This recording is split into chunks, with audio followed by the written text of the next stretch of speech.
A hearty stew sure fits the bill for fall dinners.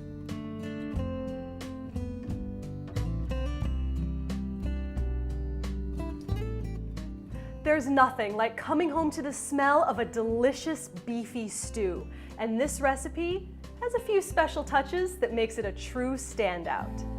Get started by making a dredge for your beef. Here I have some all-purpose flour and some flat leaf parsley and some fresh thyme, a little pinch of salt, and some ground black pepper. Give that a good stir.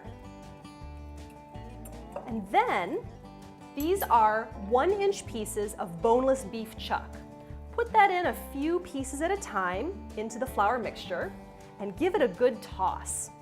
If you want to save yourself a little bit of time, a lot of times in the grocery store, they'll sell stew meat that's already cut up for you. Now when this is done, keep this flour mixture aside because you're going to use it a little bit later.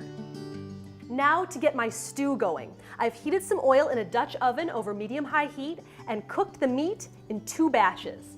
Then add some carrots, these tiny little Yukon Gold potatoes cut in half, some cipollini onions.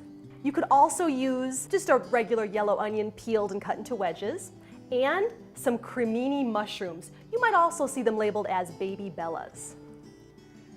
Give that all a stir and cook it up for about 3 minutes.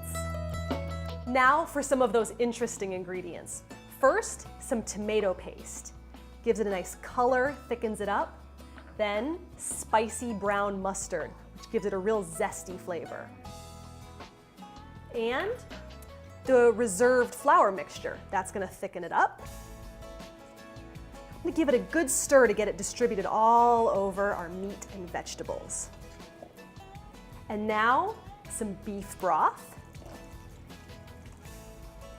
And a bottle of dark porter beer. This gives it such a rich, dark flavor to our stew.